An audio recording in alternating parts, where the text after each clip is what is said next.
오늘 본문 로마서 8장 28절 말씀은 모든 사람들이 다 좋아하는 그런 구절 중에 하나라고 생각을 합니다. 우리가 알거니와 하나님을 사랑하는 자 곧 그의 뜻대로 부르심을 입은 자들에게는 모든 것이 합력하여 선을 이루느니라. 어떤 고난이 찾아오든 어떤 난감한 상황이 벌어지든 결론은 항상 모든 것이 합력해서 선을 이루는 좋은 결론이 맺어진다고 하니까 이런 말씀을 누가 싫어하겠습니까? 좋아할 수밖에 없는 그런 말씀 아닙니까?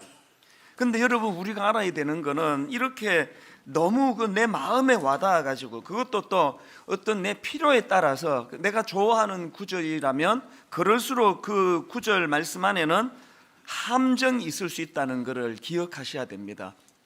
이게 무슨 말씀인가 하면은 그 합력해서 선을 이룬다는 이 결과론적인 이것이 너무 마음이 끌린 나머지 그 일을 가능하게 해주신 주체, 그 하나님이 잘 보이지 않는다면 이 구절은 참 위험한 구절이 된다는 것입니다. 그래서 이제 이 부분을 제가 그 원어 그대로 그 직역해서 읽어드리고 싶은데요. 우리나라 그 언어나 글에는 이 주어가 빠져 있을 때가 많습니다. 좀 그런 습관이 있다 보니까 우리말 성경에는 지금 그게 빠져 있는데요. 원어로 한번 들어보십시오. 이 부분은 하나님을 사랑하는 자에게 하나님은 모든 것을 사용하셔서 선을 만드신다는 사실을 이렇게 되어 있습니다. 그러니까 여기서 강조되는 것은 모든 것이 합력해서 선을 이룬다는 거기도 무게가 있지만 그 일을 이루시는 분이 하나님이시라는 이것이 강조가 되는 그런 표현 아니겠습니까? 이 점은 바로 그 다음 나오는 29절 30절도 마찬가지인데요.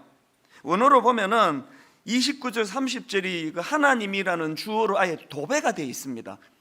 그냥 이 화면으로 이 내용을 이제 그대로 넣어가지고 한번 제가 만들어 봤는데 한번 보시기 바랍니다. 29절 30절 하나님이 미리 아신 자들을 또한 그 아들의 형상을 본받게 하기 위하여 하나님이 미리 정하셨으니 이는 그로 많은 형제 중에서 맏아들이 되게 하려 하심이니라. 또 하나님이 미리 정하신 그들을 또한 하나님이 부르시고 하나님이 부르신 그들을 또한 하나님이 의롭다 하시고 하나님이 의롭다 하신 그들을 또한 하나님이 영화롭게 하셨느니라. 이 짧은 두 구절 안에 지금 하나님이라고 하는 주어가 8번 나옵니다. 이 도배가 된 거 아닙니까? 우리가 이 정신을 놓치면 안 됩니다. 그래서 이 28절을 읽을 때 합력하여 선을 이루신다, 이 결과에 주목하는 것이 아니라 그 일을 이루시는 하나님의 초점을 둬야 된다는 겁니다. 이런 면에서 저는 우리가 이 28절 말씀이 우리 삶 속에서 제대로 구현되도록 하기 위해서는 이 28절 말씀은 이 두 가지 균형을 가지고 읽어야 된다고 생각하는데요. 자, 첫째로 우선되어야 하는 것, 그 우선되어야 하는 게 뭐냐 하니까 하나님의 주도하심을 기억해야 된다는 것입니다. 이런 관점으로 28절을 다시 제가 읽어봐 드리겠는데요. 우리가 알거니와 하나님을 사랑하는 자 곧 그의 뜻대로 부르심을 입은 자들에게는 모든 것이 합력하여 선을 이루느니라. 여기 보니까요, 그냥 무조건 합력해서 선을 이루는 게 아니네요. 조건이 있는 게 조건이. 이 조건이 이루어져야 모든 것이 합력해서 선을 이루는 그런 복된 인생을 누리게 되는데 그 조건이 뭐냐 보니까 하나님을 사랑하는 자예요. 하나님을 사랑하는 자. 합력하여 선을 이루기 위해서는 어떤 전제가 필요하다고요? 하나님과 관계를 맺고 있는 자, 하나님께 삶의 우선순위를 드리고 있는 자, 그분에게 마음을 집중하고 있는 자, 이런 사람들이 누리는 축복이 모든 것이 합력해서 선을 이룬다는 거예요. 그런데 여기서 굉장히 중요한 거는 뭐냐면은 이렇게 그 하나님을 사랑하는 자 해놓고 이 곧이라는 연결고리를 사용하지 않습니까? 28절을 다시 한번 화면으로 보시겠습니까? 이 곧이라는 연결고리는 뭐예요? 앞의 내용을 강화 설명해 주는 게 곧으로 시작되는 연결고리로 나오는 문장인데 그 내용을 보니까 하나님을 사랑하는 자 곧 그의 뜻대로 부르심을 입은 자들에게는 이런 설명을 덧붙이고 있다는 거예요. 뭘 의미할까요? 이 모든 것이 합력하여 선을 이루도록 하겠다는 이 말씀이 그저 변하기 쉬운 우리 인간의 감정의 기반을 둔 게 아니라는 거예요. 그 하나님의 말씀은 변치 않으시는 하나님의 부르심과 뜻의 기반을 둔 것이다. 그 변덕이 죽을 듯하는, 아침에는 좋았다가 저녁에는 싫어졌다가 그런 우리 어떤 인간의 감정에다가 기반을 둔 하나님의 말씀, 하나님의 뜻이 아니라는 거예요. 이런 차원에서 저는 누가복음 10장 17절 70인이 기뻐하며 돌아와 이르되 주여 주의 이름이면 귀신들도 우리에게 항복하더이다. 얼마나 기뻤겠습니까? 그랬더니 예수님이 그 보고를 들으시고 하시는 말씀이 20절입니다. 그러나 귀신들이 너희에게 항복하는 것으로 기뻐하지 말고 너희 이름이 하늘에 기록된 것으로 기뻐하라 하시니라. 이 부분을 그 유진 피터슨의 메시지 성경이라는 성경으로 보니까 이렇게 의역을 해놨더라고요. 너희가 하나님을 위해 하는 일이 아니라 하나님께서 너희를 위해 하시는 일, 바로 그것이 너희가 기뻐해야 할 제목이다. 이게 이번 주 내내 제 마음속에 이렇게 울림이 되는 거예요. 다시 한번 들어보세요.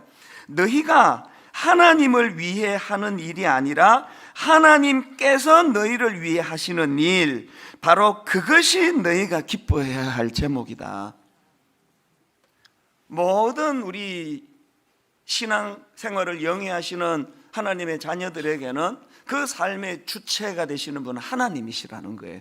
그 하나님이 내 인생의 주체가 되시고 주인이 되시고 나를 견인하시는 그런 원동력이 되신다는 것, 이 우선순위, 이 질서를 잊어서는 안 된다는 그 말씀입니다.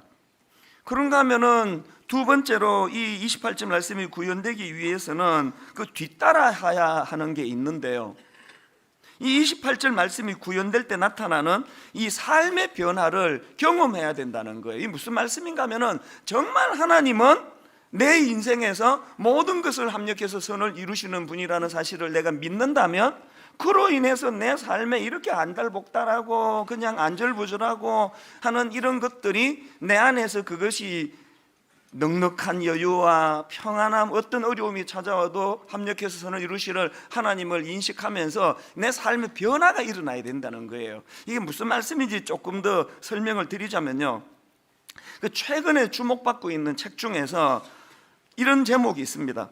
혼자 잘해주고 상처받지 마라.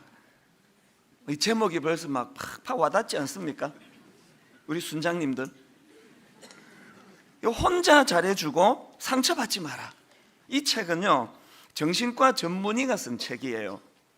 그 책에서는 이제 대인관계에서 그 상처받기 쉬운 게 인간인데 그 상처받는 사람들을 이제 심리학적으로 이제 그 코치를 해주는 이제 그런 내용의 책인데요, 그 책에서 주장하는 게 뭐냐 하니까 대인관계에서 그 서운함을 가지는 그 원인은 잘못된 기대 심리 때문이래. 이 무슨 말씀인지를 그 책에서 이런 내용이 있습니다. 한번 들어보십시오. 우리가 어린아이에게 경제적인 보상, 칭찬과 격려, 배려를 바라지 않는 것은 상대에게 그러한 기대가 없기 때문이다. 이 너무 와닿더라고요. 사실 우리가 그 애들을 키우다 보면은 그 아들한테 딸한테 그 상처를 얼마나 받습니까? 이것들이 얼마나 그 부모한테 무례하고 그 못됐고 그 배은망덕한 짓을 많이 합니까? 그러나 우리 자식들한테 상처 별로 안 받아요. 받아도 금방금방 치유가 돼요. 그거 왜 그렇습니까? 그것들한테는 기대하는 게 별로 없어서 그래요. 그 뭐 자식들이 다 그런 거지 뭐. 또 어리면 어릴수록 이것들이 뭐 그냥 아직 어려서 그렇다.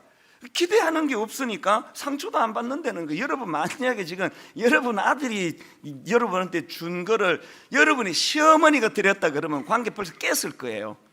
무슨 차이일까요? 기대하는 게 많아서 그렇다는, 기대하는 게 많아서. 그 다음 내용도 들어보십시오. 그들은 보호하고 배려해야 할 대상이지 기대고 의지해야 할 대상이 아니다. 이것이 바로 서툴기 그지없는 아이의 편지 한 통에도 감동받는 이유다. 바라는 게 없으면 실망도 없다. 기대가 없으면 상처도 없다. 왜 자꾸 상처를 받느냐? 상대방한테 너무 큰 기대를 가져서 그렇다는 거예요. 사랑하는 성도 여러분, 저한테 너무 기대를 갖지 마세요. 돌아오는 건 실망과 상처뿐입니다. 이제 이런 내용들을 다루고 있는데요, 제가 그 책에서 보니까 이제 그 대인 관계에서 갖는 이 서운함의 문제를 어떻게 해결하느냐, 그 저자 전문의, 그 정신과 전문의가 조언하는 게 뭐냐 하면은, 먼저 네 자신을 생각하고 네 자신을 보호하라는 거예요. 자, 이 부분도 한번 들어보십시오. 조금은 이기적이어도 괜찮다. 가끔은 상대방의 기대를 외면해도 괜찮다. 한 번쯤은 거절해도 괜찮다. 때로는 욕을 먹어도 괜찮다. 지금껏 한없이 친절했던 당신이 조금 변했다고 외면할 사람이라면 지금이 아니더라도 언제든 떠날 사람이다. 더는 혼자 잘해주고 상처받지 마라.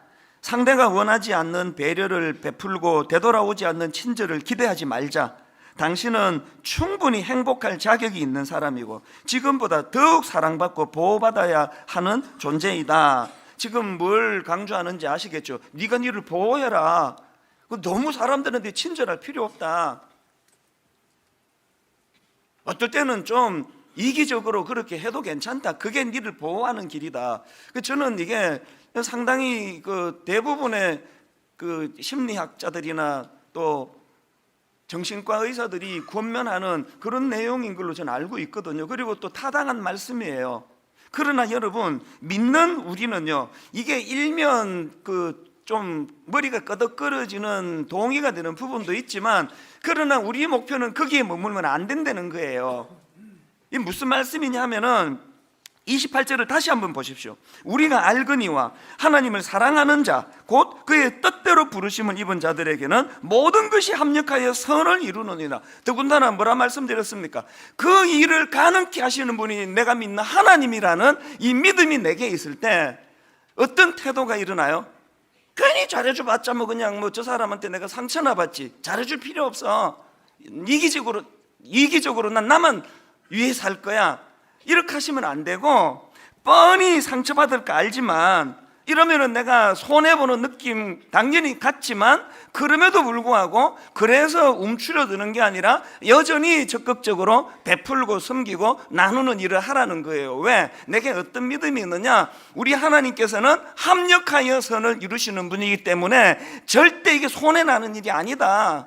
뭐 예를 들어 가지고 내가 시어머니한테 그렇게 잘해드렸는데 시어머니께서 나한테 그렇게 돌아오는 게 없고 그래서 내가 상처를 많이 받았다면, 합력해서 선을 이루시는 그 하나님께서 한 30년 뒤에 막 엄청나게 천사 같은 며느리를 보내주셔가지고 그걸 내게 갚아주지 어떻게 아느냐고. 뭐 별로 와닿지 않아 하시기 때문에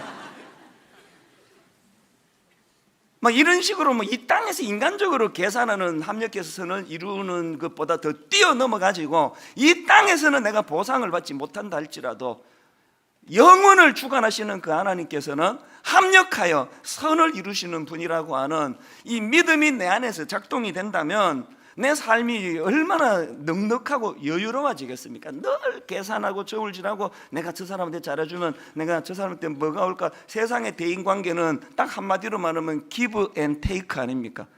나한테 얼마나 주나 보자. 나도 그만큼 줄 거야. 합력하여 선을 이루는 사람, 합력하여 선을 이루시는 하나님을 믿는 사람은 이렇게 그냥 안달복달 그렇게 살지 않아요. 바울은요, 이론적으로 막 이런 거 기록해놓고 자기는 또 뭐 지키지도 않고 그런 사람이 아니에요. 바울이 로마서를 기록하고 한 몇 년 뒤에 이제 감옥에서 빌립보서를 쓰는데요, 제가 이 묵상하다가 그 말씀이 확 떠오르는 겁니다. 빌립보서에서 바울이 했던 말씀 기억하십니까? 빌립보서 1장 15절을 한번 보십시오. 어떤 이들은 투기와 분쟁으로, 어떤 이들은 착한 뜻으로 그리스도를 전파하나니 이들은 내가 복음을 변정하기 위하여 세우심을 받은 줄 알고 사랑으로 하나 그들은 나의 매임에 괴로움을 더하게 할 줄로 생각하여 순수하지 못하게 다툼으로 그리스도를 전파하느니라. 이게 정말 상처받기 쉬운 그런 상황을 지금 묘사하고 있는데, 그런데 바울의 결론을 보니까 18절이에요. 그러면 무엇이냐? 거칠애로 하나 참으로 하나 무슨 방도로 하든지 전파되는 것은 그리스도니 이로써 나는 기뻐하고 또한 기뻐하리라. 여러분, 이 바울의 넉넉함이 좀 느껴지지 않습니까? 같은 목회자로서 정말 부럽습니다. 왜 우리는 이런 마음의 여유가 없습니까? 걸핏하면은 섭섭하다. 맨날 나만 손해보는 것 같다. 사실 그게 또 사실도 아니. 여러분이 맨날 손해만 보고 살 뿐입니까, 솔직히? 그것도 과장일 뿐더러요, 그 마음의 여유가 없고 좀 넉넉함이 없으니까 나 절대로 손해보지 않겠다는 이런 팽팽한 긴장감으로 살다 보니까 바울이 합력하여 선을 이루시는 그 하나님께서 저런 저질들, 복음도 그냥 경쟁으로 해가지고 남을 모함하고 해코지하는 저런 것들을 통해서도 결국은 하나님의 복음이 전해지는 이 합력하여 선을 이루는 그 현장을 보면서, 그래서 나는 이런 것조차도 나는 기뻐하고 또 기뻐하리라. 분당 우리 교회 성도님들 믿음이 삶 속에 작동이 돼서 삶 속에서 이런 넉넉하고 여유로운 그런 삶이 좀 회복되기를 주님 이름으로 축복합니다. 이렇게 28절에서 하나님은 모든 것을 합력하여 선을 이루시는 분이라고 그렇게 피력하고 있는 바울이 이제 29절부터는 한 걸음 더 나가가지고 이제 보다 본질적인 하나님의 구원 사역에 대해서 이제 피력하는 것을 볼 수가 있는데요. 자, 우리 29절 30절 한 목소리로 같이 한번 읽어보시겠습니다. 하나님이 미리 아신 자들을 또한 그 아들의 형상을 본받게 하기 위하여 미리 정하셨으니 이는 그로 많은 형제 중에서 맏아들이 되게 하려 하심이니라. 또 미리 정하신 그들을 또한 부르시고 부르신 그들을 또한 의롭다 하시고 의롭다 하신 그들을 또한 영화롭게 하셨느니라. 여러분이 29절 30절 방금 읽은 이 말씀을 신학적 용어로 구원의 5가지 단계라고 그렇게 이야기합니다.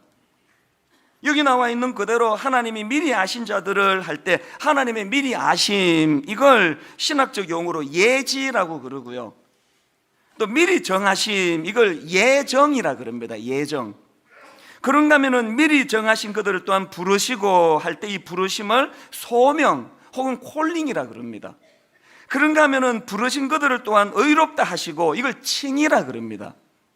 마지막으로 의롭다 하신 그들을 또한 영화롭게 하셨느니라, 이걸 영화라 그럽니다.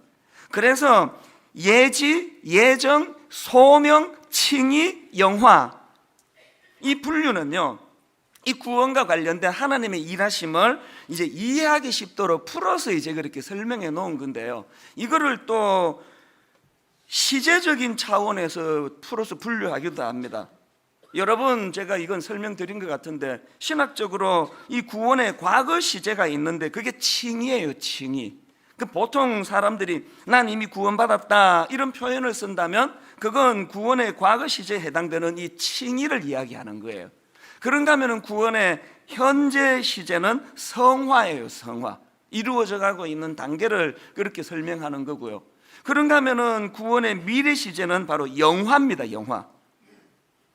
여러 번 설명드렸고 또 기회가 있으면 이거 중요하니까 다시 이제 풀어 설명을 해야 되겠다, 제가 생각을 하지만, 그런데 여기서 우리가 마음에 담아야 될 중요한 포인트가 뭐냐면, 저는 이 28절, 29절, 30절 말씀을 묵상하면서 은혜가 되는 게 뭐냐, 하나님께서 우리를 구원하실 때 그냥 계획도 없고 대충 충동적으로 그렇게 하신 게 아니라는 거예요.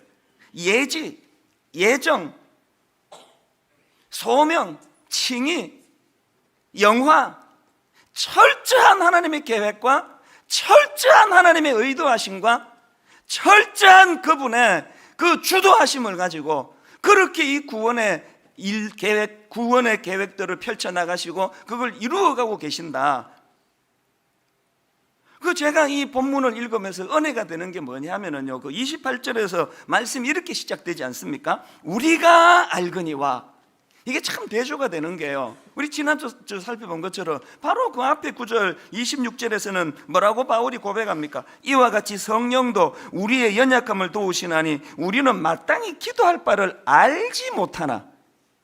지금 바로 조금 전에 알지 못하나라고 고백을 했는데 여기 와가지고는 우리가 알거니와, 이 참 묘한 대조를 주는 거 아닙니까? 알지 못하나. 우리는요 정말 미련하고 우리는 무지하고 무식한 사람들이에요. 그래서 뭘 구해야 되는지도 모르는 게 우리 인생이에요. 저나 여러분이 구하는 대로 다 주셨으면 우리 벌써 망하고 없습니다. 우리 뭘 구해야 되는지도 모를 만큼 무지할 뿐만 아니라 요즘에 저는요, 내가 참 무식하다는 걸 느끼는 게, 가정 예배를 드리면 이제 우리 집 애들이 이제 또 뭐 고등학교 2학년 이런 이제 한창 그 사춘기 애들이 있다가 보니까요, 또 이렇게 입장 곤란한 질문을 많이 해요. 이것들이 그냥 곤란하게 만들려고 일주일 동안 그것만 연구하는지, 그 지금 우리가 다루고 있는 그 내용과 관계없이 근데 있잖아요, 그러면서 이렇게 이거 왜 그런데요? 질문을 던지면 나 그거 다 알고 있다고 생각했는데 대답을 못 하겠는 거예요. 그래서 이렇게 뭐 떠듬떠듬, 분명히 내가 안 줄 알았는데 입으로 풀어 설명하려니까 이게 잘 안 돼요. 그 떠듬거리면 또 그 자식이 또 됐어요. 이게 애들 말로 이게 얼마나 쪽팔리는 일이에요. 내가 목사가 그 요즘에 제가 느끼는 게요, 내가 생각보다 이게 참 무식하다. 내가 모르는 게 많은 거예요. 그래서 이제 우리 가정에서 이제 법을 정하려고요. 오늘 다룰 주제 외에서는 벗어나지 말자. 목사인데도요, 제 하나님 잘 몰라요. 뭘 구할지조차도 모르는 미련한 인생인데요. 그러나 여러분, 저는 오늘 본문에서 알지 못하나, 마땅히 기도할 바를 알지 못하나 그러면서 우리가 알거니와, 그 참 우리가 그 무지하고 무식하다는 게요. 저희 어머니는 이제 그 저희들을 앉혀놓고 가정 예배 드릴 때 그 좋아하는 찬양이 있지 않습니까? 그 찬송가 중에서 그 참 어머니가 좋아하시던 찬송가 중에 그 310장, 하나님의 은혜로 있을 데 없는 자, 이 찬양은요, 모른다 행진곡이 모른다 행진곡, 1절부터 4절까지 막 계속 모른다예요. 1절도 한번 보세요.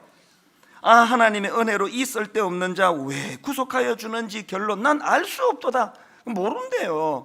2절, 왜 내게 굳센 믿음과 또 복음 주셔서 내 마음이 항상 편한지 결론 난 알 수 없도다. 아무것도 몰라요. 이 사람은 누가 썼는지 몰라도. 또 3절도 보니까 왜 내게 성령 주셔서 내 마음 감동해 주 예수 믿게 하는지 결론 난 알 수 없도다. 우리 아들 엄청 비웃을 거예요, 이 사람. 4절도 마찬가지. 주 언제 강림하실지 혹밤에 혹낮에 또 주님 만날 그것도 난 알 수 없도다. 처음부터 끝까지 마지막까지 모르는 게 이 찬양이에요.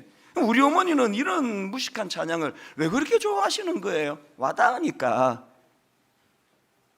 이것도 모른다, 저것도 모른다, 이것도 모른다, 저것도 1절도 모른다, 2절도 모른다. 그런가 하면 3절은 아느냐? 그것도 모른다. 4절도 모른다. 아무것도 모르는데요, 아는 게 딱 하나 있어요. 딱 하나. 뭘 아느냐? 내가 믿고 또 의지함은 내 모든 형편 아시는 주님 늘 보호해 주실 것을 결론 나는 확실히 아네. 우리요, 뭘 기도해야 될지도 모르는 사람이에요. 지식도 없고 무식하고 아무것도 모르지만 저 하나 확실히 아는 거 있습니다. 하나님께서 날 구원해 주셨고, 하나님께서 날 구원해 주시되 대충 아무나 무성해야 그거 아니에요. 막 철저하게 예지, 예정, 소명, 칭의, 영화, 철저한 계획을 가지고 차질 없이 어떤 은혜로 나를 구원해 주셨는가. 그래서 이게 재밌는 게요, 예지, 예정, 소명, 칭의, 영화를 설명할 때 원어로 보면 다 과거예요. 이게 지금 네 가지는 우리에게도 과거예요. 그러나 여러분, 영화 마지막 5번째 영화는요, 안 일어난 일이에요. 예수 그리스도가 재림하실 때 그때 이루어지는 게 영화. 이거는 지금 막연한 미래에 일어날 그 일인데 과거를 썼어요. 과거를. 뭘 의미할까요? 여러분, 우리요, 애들 가정 예배 드리는데 질문하는데 좀 막히는 거 괜찮아요. 그럼 몰라도 괜찮아요. 요새는 검색하면 다 나와요. 지식 좀 모자라도요. 그래서 제가 아침에 그 송명희 시인 아시잖아요. 뇌성마비로 중증 뇌성마비였던 그분의 노랫말이 이렇게 떠오르는 거예요. 나 가진 지식 없으나, 나 가진 재물 없으나, 나 남에게 있는 건강 없으나, 뭐 이것도 없고 저것도 없고 이것도 모르고 저것도 모르는데 하나 확실한 건 뭘 아느냐? 하나님 공평하시다. 나 남이 보지 못한, 나 남이 갖지 못한, 지금 가사가 기억이 안 나가지고 남이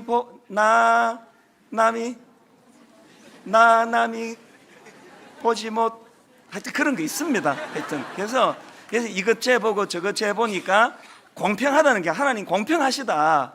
이게 우리가 알고 있는 거 하나예요. 우리가 알고 있는 거. 여러분, 그래서 지금 많이 마음이 상하신 분 계세요? 억울하신 분? 우리나라는 지금 하여튼 뭐가 잘못돼도 단단히 잘못돼 가지고요, 울분과 분노가 확산되는 그런 사회예요. 분한 게 많아요. 사람들을 만나보면 막 그렇게 잠을 못 이루고 분해가지고 왜 나만 갖고 그러느냐고 그러면서, 그런가 하면은 교회, 또 교회는 또 우리 같은 미련한 인간 목사가 당회를 통해서 이제 교회를 이끌어 가다가 보니까 교회 안에도 억울한 분이 많아요. 아마 모르겠는데도 이 안에 지금 저한테 상처받아 가지고 그렇게 막 힘든 분 분명히 계실 거예요. 그 예배 마치고 오시면 제가 사과를 드릴게요. 이 교회 안에 막 분한 분이 많으세요. 막 억울하고 막 교회 안에서 상처받고 그런 분이 많으세요. 오늘 여러분 이렇게 상하고 저렇게 아프고 또 그런가 하면은 그 시어머니 때문에 힘드신 분 계세요. 그 며느리한테 상처받아 가지고 마음이 힘든 우리 어르신들이요. 저는 여러분들이 믿음이 필요해요. 이런저런 상황 속에 합력하여 선을 이루어 주시는 우리 하나님이 계시다는 거. 그 하나님이 내 이 아픔을 통해, 이 눈물을 통해서도 역사하시고 일하시고 어떤 방법으로 어떤 영적인 은혜를 주실지는 몰라도 하나님은 결국은, 그래서 우리가 바울처럼 그런 상황, 이런 상황에도 나는 기뻐하고 기뻐하리라 이렇게 고백하게 되는 여러분 되시기를 바랍니다. 근데 여러분, 여기서 한 가지, 이렇게 우리가 이제 하나님 은혜로 구원받고 하나님 자녀가 되었는데요, 이렇게 하나님의 자녀가 되는 순간 우리 삶에 확고한 목표가 생긴다는 사실이에요. 자, 29절을 한번 보시겠습니까? 하나님이 미리 아신 자들을 또한 그 아들의 형상을 본받게 하기 위하여 미리 정하셨으니 이는 그로 많은 형제 중에서 맏아들이 되게 하려 하심이니라. 여기 보니까 하나님이 우리를 자녀 삼아 주실 계획을 갖고 계시는데 거기에 이유가, 목표가 있다는 거예요. 목표가. 첫 번째 목표가 뭡니까? 그 아들의 형상을 본받게 하기 위해서. 두 번째 하나님의 목표가 뭐예요? 그로 많은 형제 중에서 맏아들이 되게 하려 하심이라.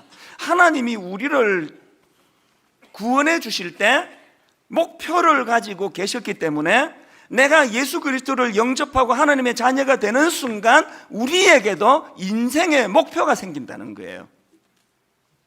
여러분, 하나님이 십자가를 통하여 여러분을 구원해 주신 사실을 믿으십니까? 뭐 지금 저한테 뭐 반항을 하거나 뭐 그런 건 아니시죠? 그 대답을 안 하시는 건 왜 그러실까요? 여러분, 예수 그리스도의 십자가를 통하여 하나님이 그런 단계별로 계획하고 예정하셨던 많은 일들을 이루어내시기 위하여 십자가로 우리를 구원해 주셨다는 사실을 믿으십니까? 네. 믿는 순간 여러분 인생에 두 가지 인생의 목표가 생긴다는 사실을 잊으시면 안 돼요. 어떤 목표가 생기느냐? 첫째, 예수 그리스도를 닮아가고자 하는 인생의 목표가 생긴다는 사실이에요. 29절, 하나님이 미리 아신 자들을 또한 그 아들의 형상을 본받게 하기 위하여 미리 정하셨나니. 왜 미리 정하셨다고요? 바울 서신에서 그 아들의 형상을 본받기, 이런 표현을 이제 몇 번 쓴 게 있는데 그 중에 하나가 갈라디아 4장 19절입니다. 나의 자녀들아, 너희 속에 그리스도의 형상이 이루기까지 다시 너희를 위하여 해산하는 수고를 안오니. 제가 해산하는 수고를 내가 여러분에게 베풉니다 이렇게 할 자격은 없지만요, 저도 제 인생은 송두리째 여러분을 위해서 섬기는 종의 자리에 저는 왔다고 생각하는데, 제 목표는 뭐라고요? 너희 속에 그리스도의 형상이 이루어지기를 원한다는 거예요. 너희 속에, 이게 뭘 의미하겠습니까? 여러분의 내면에 예수 그리스도를 닮은 내적인 성숙과 내적인 변화를 꿈꾸는 거, 이게 우리 인생의 목표가 돼야 된다는 거예요. 골로새서 3장 7절부터 한번 보십시오. 너희도 전에 그 가운데 살 때에는 그 가운데서 행하였으나 이제는 너희가 이 모든 것을 벗어버리라. 곧 분함과 노여움과 악의와 비방과 너희 입에 부끄러운 말이라. 너희가 서로 거짓말을 하지 말라. 옛사람과 옛 그 행위를 벗어버리고, 그 다음 중요한 게 10절. 왜 그래야만 되느냐? 새 사람을 입었으니 이는 자기를 창조하신 이의 형상을 따라 지식에까지 새롭게 하심을 입은 자니라. 이 포인트를 알겠습니까? 저게 우리 인생의 목표가 되었다. 목표가. 다시 한번 읽어드릴까요? 너희도 전에 그 가운데 살 때에는 그 가운데서 행하였으나 이제는 너희가 이 모든 것을 벗어버리라. 곧 분함과 노여움과 악의와 비방과 너희 입에 부끄러운 말이라. 너희가 서로 거짓말을 하지 말라. 옛사람과 그 행위를 벗어버리라. 제가 이 구절을 묵상하면서 가슴이 아픈 게 뭔지 아십니까? 오늘 대한민국 교회들마다 종합 세트로 나오는 게 이거 아닙니까? 분함과 노여움과 악의와 비방과 입에 부끄러운 말과 거짓말. 오늘 교회 안에 여러분 수군거리는 거, 카톡으로 그냥 근거도 없는 가짜 뉴스로 퍼나르는 사람들, 마음의 울분을 정제시키지도 않고 그냥 막 쏟아내는 사람들, 오늘 교회 안에, 오늘 예수 믿는 가정 안에 여기서 이미 벗어버리라고 하신 이 말씀들이 여전히 이렇게 그냥 횡행하고 있다는 건 뭘 의미합니까? 예수 믿고도 우리 인생의 목표를 잃어버렸다는 거예요. 저는 여러분들이 이제 나 지금 화장실 하나 있는 집에 사는데 내 인생의 목표는 화장실 2개 있는 집으로 이사 가는 거라고, 그런 꿈을 가지는 거 좋은 거지만요, 그 이전에 근본적으로 예수 믿는 우리에게 주시는 인생의 목표가 뭐냐? 나는 작은 예수가 되는 거야. 내 속사람 내 안에 그리스도의 형상이 이루어지기를 원한다. 뭐 제자훈련 하는데 분당 우리 교회가 추구하는 제자훈련의 궁극적인 목표가 뭡니까? 작은 예수 되는 거예요. 에베소서 4장 13절, 우리가 다 하나님의 아들을 믿는 것과 아는 일에 하나가 되어 온전한 사람을 이루어 그리스도의 장성한 분량이 충만한 데까지 이르리니. 집사님은 제자훈련 받으셨어요? 아직도 안 받으셨어요? 그러면은 이렇게 대답하세요. 집사님은 제자훈련을 받았는데 아직 왜 그러세요? 그 제자훈련을 받았다 안 받았다가 중요한 게 아니고, 제자훈련 1년 했다고 온전한 제자가 되는 게 아니고, 제자훈련을 받는다는 건 내 안에 선명한 내 인생을 건 목표가 생겼다는 걸 알게 되는 거예요. 죽을 때까지 그리스도의 인격을 닮은 그리스도의 장성한 분량이 충만한 데까지 이르도록 내 호흡이 닿는 그 시간까지 내가 그것을 향하여 달려가는 게, 이게 그리스도인이라는 걸 정확하게 이해하는 거예요. 그것도 어떤 내 도덕성을 의지하는 게 아니라 날 구원해 주신, 차질 없이 구원해 주신 삼위 하나님의 은혜를 힘입어서. 그래서 교회에서요, 뭐라고 설치고 다녀도 인격이 안 된 사람은 그거는 뭐 글쎄 뭐라고 말해야 되나요? 인격이 안 된 그건 옳은 크리스찬이 아니에요. 왜 교회에서 그 아름다운 천사의 말, 교회에서 막 소리 지르면서 말하는 사람들 내용을 내가 녹음해서 타이프쳐서 보면 그 주옥 같은 말일 거예요. 왜 그 아름다운 하나님의 말씀을 왜 그 사탄의 그릇에 담아가지고 혈기 부리고 막 목에 핏대 세우고 막 이러면서 얘기를 하느냐고. 왜 그걸, 왜 그 천사의 말을 왜 사단의 그릇에 담아가지고 분냉과 혈기로 하느냐고요. 교회 안에서 목사, 가장 그리스도의 형상을 닮으려고 애쓰는 사람, 그런 사람이 된 사람이 아니에요. 그럼 저는 내일 장례식 치러 죽고 없어요. 저는 죽을 때까지 그리스도를 닮아가기 위하여 난 작은 예수가 되는 게 목표야.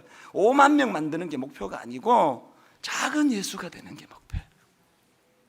여러분, 우리 자녀들 앞에 내 비록 이것들한테 그냥 큰 유산은 못 남겨줘도 그래도 이것들이 우리를 추억할 때 우리 엄마 아빠는 작은 예수가 되려고 애쓰던 크리스찬이었노라고, 그게 우리 자녀들을 향한 우리 인생의 목표가 되기를 바랍니다. 그런가 하면은 두 번째로 목표 하나 더 있습니다. 예수 그리스도를 높여드리는 인생, 이 목표가 우리에게 있다는 거예요. 29절, 하나님이 미리 하신 자들을 또한 그 아들의 형상을 본받게 하기 위하여 미리 정하셨으니 이는 그로 많은 형제 중에서 맏아들이 되게 하려 하심이니라. 저는 이 말씀을 묵상하다가 빌립보서 2장에 나오는 예수님이 떠올라졌는데요, 여기서 지금 맏아들이 되게 하려 함이라가 이 뭘 의미하느냐? 자, 먼저 빌립보서 2장 5절을 보십시오. 너희 안에 이 마음을 품으라. 곧 그리스도 예수의 마음이니 그는 근본 하나님의 본체시나 하나님과 동등됨을 취할 것으로 여기지 아니하시고 오히려 자기를 비워 종의 형체를 가지사 사람들과 같이 되셨고 사람의 모양으로 나타나사 자기를 낮추시고 죽기까지 복종하셨으니 곧 십자가에 죽으심이라. 여러분, 이 말씀 안에 우리가 목표로 하는 예수 그리스도의 인격을 닮아가는 게 뭔지를 그대로 다 지금 묘사하고 있는 거 아닙니까? 예수 그리스도의 인격이 어떠한가가 나와 있는 거 아닙니까? 여러분, 스스로를 높이지 않고 과시하지 않고 있는 채 하지 않고 있다고 휘두르지 않고 철저하게 낮아지고 철저하게 희생하면서 십자가의 자리까지 가시는 그 예수 그리스도의 그 형체, 그분이 보여주신 그 모습이 피력이 되는데, 이런 예수 그리스도에 대하여 9절에서 우리 성부 하나님 이름으로 하나님이 그를 지극히 높여 모든 이름 위에 뛰어난 이름을 주사. 우리가 하나님의 자녀가 됐으면은 성부 하나님이 보여주셨던 예수 그리스도를 지극히 높여가 내 목표가 되는 거예요. 내 인생에서 주님이 높아지시는 것. 그래서 여러분, 그 히브리서 10장 13절에 보니까 그 후에 자기 원수들을 자기 발등상이 되게 하실 때까지 기다리시네. 여러분, 그 발등상이 되게 하신다는 게 무슨 뜻일까요? 발 아래에 원수들을 두겠다는 거 아닙니까? 그렇게 높여주시겠다는 거예요. 우리에게 이 두 가지 목표가 생긴 거예요. 하나님, 작은 예수가 되기 원합니다. 내 비록 능력도 없고 뭐 갖춘 실력도 없지만 그러나 내가 하나님의 자녀입니다. 아버지, 내 인격이, 내 속사람이 예수 닮아가는 작은 예수가 되기 원합니다. 그런가 하면 하나님, 분당 우리 교회는 온전히 예수님을 높이고자 하는 사람들만 모여. 그래서 여러분들이요, 제가 하지도 않은 걸 모함해가지고 퍼나르는 이런 사람들도 나쁜 사람이고요, 여러분이 저를 지나치게 띄우는 그 사람도 똑같이 나쁜 사람이에요. 더 나쁠지 몰라요. 없는 말 만들어서 퍼뜨리면 그냥 내 인격만 좀 상하고 끝나지만, 여러분이 저를 지나치게 높이면 저를 여러분들이요 하나님을 대적하는 저로 만드는 짓이에요. 교회는 누구도 높임을 받을 사람은 없고 예수 그분 한 분, 그분이 가장 높임을 받는, 내 인생의 목표는 예수 그리스도를 닮는 거, 예수 그리스도를 높여드리는 거, 그분이 존귀 여김을 받는 거. 한국 교회에서, 한국 사회에서 예수님의 이름이 이렇게 조롱을 당하는 이것, 견딜 수 없는 아픔을 아무도 안 느낀다면 그게 우리의 실력인 거예요. 가장 고통해야 되는 거. 우리로 말미암아 주님의 이름이 조롱을 당하는 거 내가 견딜 수 없겠습니다. 오늘 이 설교를 녹여놓은 것 같은 찬양을 제가 하나 발견했는데요, 모든 이름 위에 뛰어난 이름, 예수는 주, 예수는 주. 모두 무릎 꿇고 경배를 드리세. 우리 찬양 같이 부르실 때 내 마음에서 내게 발견한 이 두 가지 인생의 목표, 아버지, 오늘 제가 온전히 그분을 높여드리고 찬양하겠습니다. 이 마음을 가지고 우리 이렇게 노래하기 원합니다. 모든 이름 위에 뛰어난 이름, 모든 이름 위에 뛰어난 이름, 그 이름 예수는 주, 예수는 주, 예수는 주. 예수는 주. 모두 무릎 꿇고 모두 무릎 경배를 드리세. 예수는 만유의 주님. 다시 한번 선포합니다. 마음으로 모든 이름 위에 뛰어난 이름. 예수는 주, 예수는 주. 모두 무릎 꿇고 경배를 드리세. 예수는 만유의 주님. 내 심장으로 노래합니다. 예수는 주, 예수는 주. 온 천하 만물 우러러 그 보좌 앞 영광을 돌리세. 예수, 예수, 예수. 모든 이름 위에 뛰어난 이름. 예수는 주, 예수는 주. 하나님의 마음으로 모두 무릎 꿇고 경배를 드리세. 예수는 만유의 주님. 내 영혼이 노래합니다. 예수는 주, 예수는 주. 온 천하 만물 우러러 그 보좌 앞, 그 보좌 앞 영광을 돌리세. 예수, 예수, 예수는 주. 우리 후렴부터 천천히 한 번 더 찬양할 텐데 다시 한번 제가 말씀을 드립니다.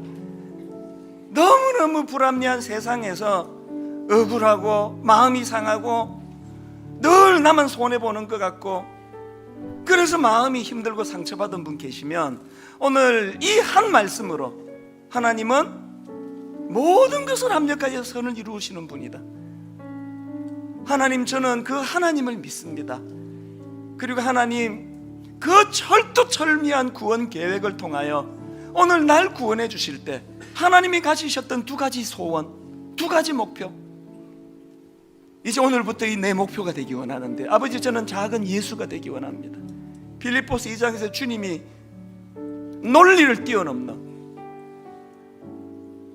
낮아지고 희생하고 손해보고 십자가의 자리까지 갔던 아버지, 작은 예수의 길을, 예수 닮은 인격을 허락해 주시기 원합니다.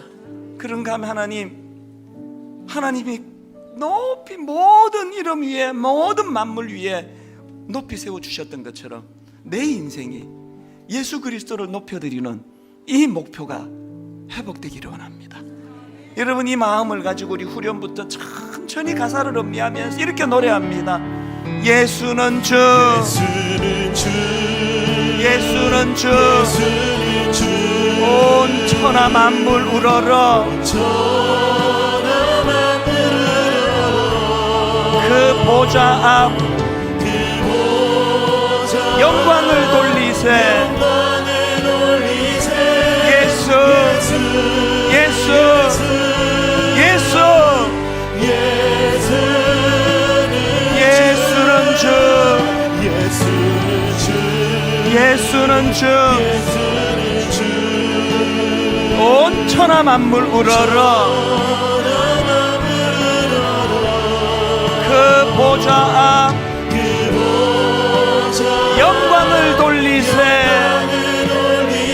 예수, 예수, 예수. 내가 믿고 또 의지함은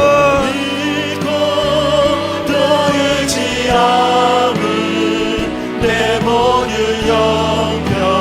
형편하시는. 여러분, 뭘 아십니까? 내가 늘 보호해 주실 것을 나는 확실히 아네. 내가 믿고 또 의지함은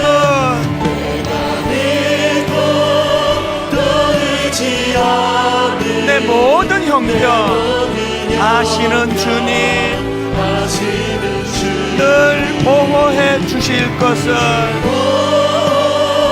해주실 것 나는 확실히 아네. 확실히 우리 다 자리에서 일어나셔서 하나님의 은혜로 있을 데 없는 자 왜 구속하여 주는지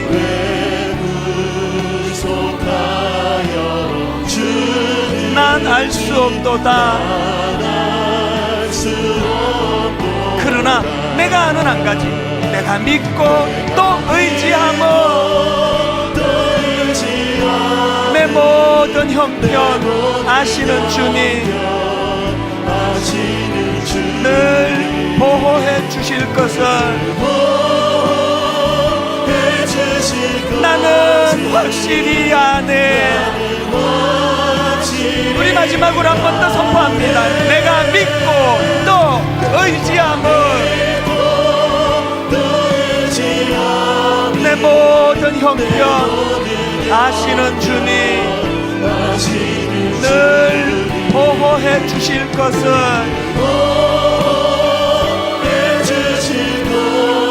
나는 확실히 아네.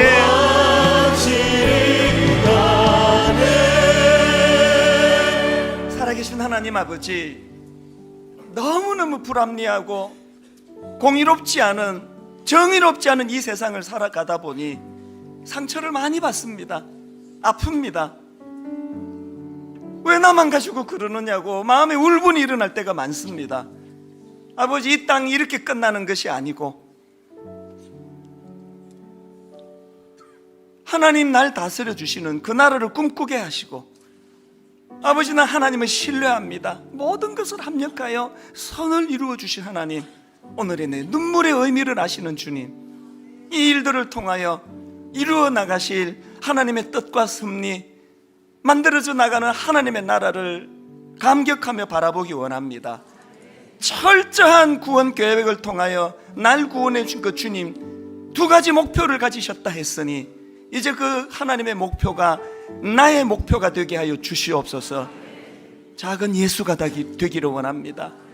주님 그렇게 걸어가셨던 것처럼 베풀고 섬기고 있는 척하지 않고 과시하지 않고 떠벌리지 않고 연약한 자들 눈물을 닦아주며 주님의 인격, 주님의 형상을 닮아가는 그것이 우리의 목표가 되게 하여 주시고, 그런가 하면 주님, 만물 위에 높임을 받으실 예수 그리스도를, 그분을 높여드리는 것이 내 인생의 목표가 되어 아버지, 이 두 가지 인생을 걸고 가지는 이 목표가 우리로 하여금 하나님께 영광이 되는, 또 우리에게는 한량없는 기쁨이 되고 행복한 요소가 되는 믿음의 자녀들이, 또 믿음의 자녀들이 걸어가는 그 길을 저희들이 걸어가게 하여 주시옵소서.